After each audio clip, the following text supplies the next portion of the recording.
Hello everyone.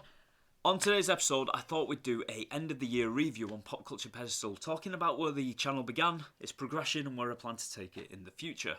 Now, a lot of you probably don't know this, but Pop Culture Pedestal started as a podcast to begin with. It wasn't a successful podcast at all because I quit it as soon as I started it, basically. Saying that, the podcast does still exist, but I kind of walked away from it.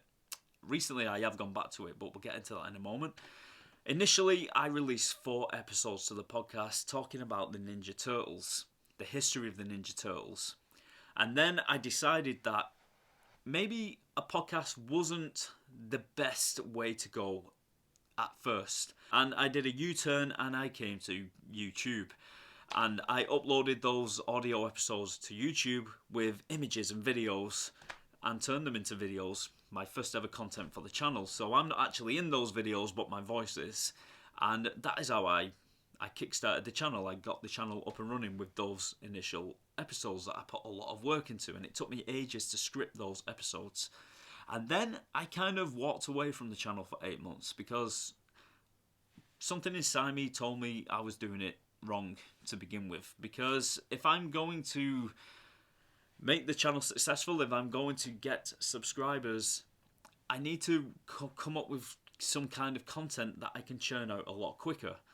And I came to the conclusion that talking about certain objects in pop culture, like toys, like comic books, things like that, I could get more views from those kind of things because, number one, I didn't have to write a script. I was passionate and knowledgeable about it just to sit in front of the camera and talk about it. And I could get content out quicker by doing it that way. So that is the direction I went down. The beauty of the name Pop Culture Pedestal is that I'm not limited. I don't have to do just toys. I can do whatever I want. And that was the idea of Pop Culture Pedestal. Another thing I decided to lean into quite heavily was when I'm talking about an item, I'm not just telling you about that item, I'm telling you about my personal experiences with that item. Such as, like, if I review a Batman figure from my youth, I'll tell you about the memories I have of playing with that Batman figure. Actually, one of my favourite episodes is about the Toy Biz Batman because as a child I absolutely loved that figure and it holds sentiment to me because it was a figure that my father bought me. And it's one of my fondest figures. Even though I don't own the original one that I had because I played with it to death and I broke it. I have one that I purchased out of the box, which should be behind me somewhere. I think he's actually in the Batmobile up there. And I do have one that is boxed as well, because it means so much to me. And these are the kind of things I want to get across in the video, so I want it to be somewhat personal as well. I don't want it to just be about the product. On a rainy night way back in 1989, my father arrived home from work, and I was probably watching a cartoon as he called me over. He had in his hands a brown paper bag, which he handed to me. Inside the bag was a Batman figure from the new movie that was showing in the cinema. A movie I was too young to see but desperately wanted to. I emptied the brown paper bag onto the table and discovered that I had my very first Batman figure. I just couldn't wait to rip it out of the packaging. I want it to be about the experience that I had with it as a child. I think that is important, and I think that is an element I will never get rid of in the videos. It's an important element to just explain how these toys or how these movies made me feel, the nostalgia I feel for them, and then hopefully someone watching the videos can relate with that. Ultimately, what I want to achieve with these videos is a connection between me and you, the viewer, because that is very, very important to me. When I started doing the figure reviews and I started putting myself in front of the camera, it didn't come naturally to me. I was kind of robotic and wooden behind the camera. I didn't find it easy to do at first. But then I just decided to tell myself that instead of imagining that I'm talking to the camera, maybe I should imagine that there is someone behind the camera, a friend. Maybe I should imagine I'm talking to a friend rather than a lens. And that's what I did. I imagined I was talking to a friend, and that is where the real me started coming out over the next couple of videos. The real me started coming out, and I think it's the best piece of advice I could have ever given myself because now I feel more free in the videos. I feel more like myself. Now, the reason I'm telling you this is because about a week or so ago, I received a comment on a video. I'd reviewed a Christmas film named The Snowman. And this very nice lady had left a comment for me saying that she felt like she was talking to a mate. And it made my day, it really did. It made me so happy because that is what I was going for from the beginning. And that really, really did make me happy. It really did make my day. And I just want to say thank you very much for leaving that comment. You can't understand how happy it made me feel because that is what I was going for from the beginning. That is what I was aiming for. I want my viewers to see me as a friend. And I want them to feel like they're having a conversation or they're listening to a friend talk to them, and that is exactly what this comment said, and it really did make my day, it really did, so thank you very much for that. Now, like I said, my earlier videos were a bit rough around the edges because, to be quite honest, I didn't really know what I was doing. Even now, I'm still learning. I think one of my earlier videos where I talk about the Ninja Turtles coin collection that I've had since a kid, and I really wanted to talk about, I think that one is a little bit rough around the edges, and I think if I would do it again, I would do it differently. I might actually do it again one day, because I think I dragged some information out a little bit too much in that video, and the lighting wasn't very good, and the whole setup, the whole video just wasn't good. Although I am proud of it, there are a lot of things that I would change about it, and I could say that about a few videos that I did starting off, that I may look at again one day and, you know, bring back and do them differently. But I suppose it's all part of the journey, it's part of the learning process, and it's part of improving yourself and getting better at making videos. And I feel now I'm getting a lot better at colour grading the videos, I'm getting a lot better at the sound. I think I still have a lot to learn, but when I look back at those first videos, I've made a massive improvement, and I'm quite happy with where we are at the moment, but I do realise there is always room for improvement. The next couple of videos I made didn't really do much. They brought in a subscriber here and there, which I was very happy about. But there's nothing more crushing than when you put a lot of passion into a video and you make something you're passionate about. It's almost like an art form, dare I say. And then you release it and no one sees it. It's kind of crushing.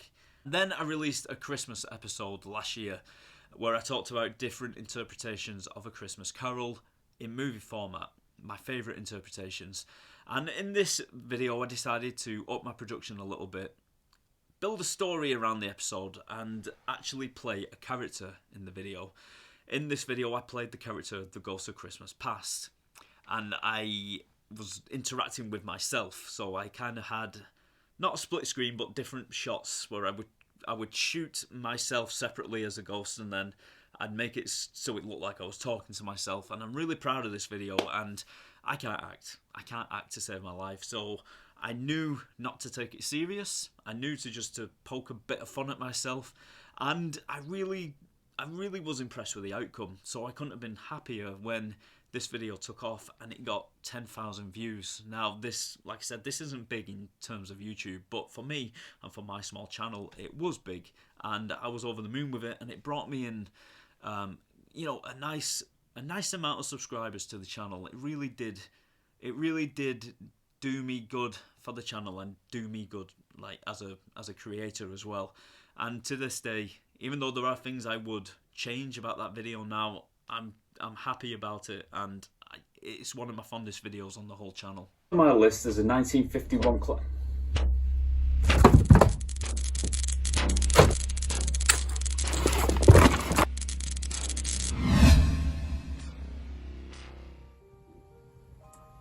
Alright.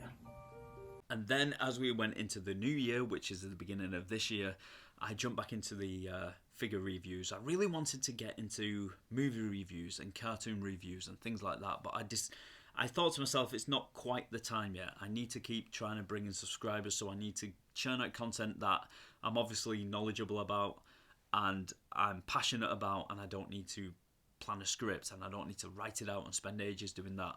Otherwise, I'm probably doing an episode a month instead of an episode every other week. So I decided to carry on with the toy reviews. The Hot Toy Superman did well for me. A lot of things I reviewed on NECA did really well. And then I decided to start going into bootleg toys because I thought it would be quite fun. Some of these toys are horrific. So I started talking about bootlegs and knockoffs. And those videos surprised me. They actually took off and they did quite well. Like I said, for my small channel. And I was just trying different things here and there, just seeing what I could experiment with and what my viewers came back for and what they actually watched. And the bootleg action figures were actually some of the funniest videos I've ever done, because when you look at some of these figures, they are horrific, and that's the main reason I bought some of these bootlegs, was to just do a video review on them, because they looked horrendous. I have actually got one of the bootlegs at arm's reach here, which I reviewed on the channel recently. This is a Ninja Turtle, and if you just have a little bit of a close-up of the face, you can see how horrendous they actually are. And then eventually, in between doing these toy reviews, I decided to write an episode talking about why some characters only have 4 fingers, like The Simpsons and SpongeBob. I thought it was a really interesting subject, so I was kind of writing it in between doing the figure reviews, and I was really proud of this episode. And it didn't really do too well, but I am still proud of it, and I'm glad I did it. If I could change anything about this episode, and this is what I'm talking about when I'm talking about learning and growing from your past episodes that you produce, if I could change anything, I would have turned up the light. It is far too dark in that video, and I kind of blend in with the background. So that is one thing I would change if I could go back and do it again. Maybe it is something I will do again. But on the whole, that video I was really proud of, and it was kind of like a mini documentary that I did about why some cartoon characters only have 4 fingers. And if you've not seen it, I recommend you should go and watch it if you can see me in the video, if it's not too dark. But I feel my channel really did take a turn when I reviewed a very short clip of a Ninja Turtle fight scene by a man called John Likens. He created this out of CGI, and he made it look like the 1990s Turtles. And these scenes were only about 10 seconds long, but he created something that was beautiful. And he'd CGI'd the Jim Henson suits, but breathed life into them. And they looked alive, and they looked real, and it was an amazing video. The first one was of Donatello, and I did a very short review on Donatello. I basically just saw the clip, sat in front of the camera, and talked about it. And it only took me about 5 minutes. It was probably the easiest video I've ever done. Just showing my love for the video, just showing my passion, just telling people to go over to his account and show him love, and hopefully get him in some kind of Ninja Turtle project if that's what he actually wanted. But I just wanted to let everyone know, even if it was only 25 people who watched the video, I wanted to let people know how good this guy was. And that video did quite well. Now, a couple of months down the line, he released a second video. Same kind of thing, but this time it was Leonardo fighting some foot soldiers. And I did the same thing again. I got in front of the camera and I just talked about how much I love this video. And then the people who were watching the Leonardo fight scene review were then jumping onto the Donatello one that I'd done a few months back, and it was bringing in the subscribers, and eventually I hit the 1,000 subscriber mark, and here we are now. We just kept going on from there, and I just kept producing more videos after that. And towards the end of the year, I started getting more into movie reviews, because I felt that now is the time. My subscriber count went to 1,000. I thought, right, now is the time to incorporate some movie reviews into the show. Eventually, I'm going to be doing some cartoons as well. I'm going to be doing cartoon episodes. I've got some in the back of my mind that I really want to cover. Let's say Batman the Animated Series. I want to cover Freakazoid. I want to cover the Animaniacs. I want to cover Tiny Toon Adventures. I want to cover the old Fleischer cartoons, the Superman cartoons, the really old ones. Fleischer. I can't say it. One of the first movie reviews I delved into was Basil the Great Mouse Detective by Disney. It's a movie that I've loved since I was a kid, and for some reason I felt a passion to talk about it. So that was the first review that I did on Basil the Great Mouse Detective. And then as we rolled over into October and Halloween was around the corner, I decided to review some horror movies. I reviewed Terrifier 1, Terrifier 2. I also reviewed Ghostbusters 2. You might think it's a bit strange that I didn't review Ghostbusters 1 first, but I think Ghostbusters 2 needed defending. I think Ghostbusters 2 is a solid sequel, but many people don't. So I needed to get that off my chest, so I reviewed Ghostbusters 2. And then we ventured over to Christmas, and I started doing a few more reviews on A Muppet Christmas Carol, The Snowman, Why is Die Hard a Christmas Movie? And this brings us more or less up to date. So yeah, that is where I plan to take the show in the future. More movie reviews, more cartoon reviews, TV show reviews, toy reviews, And, you know, I'd love to hear what you guys think as well. What do you want to see from the show? After all, it is you watching it, and I welcome any ideas or any suggestions that you may have. So, until next year, have a very happy new year, and I will see you very, very soon. See you soon.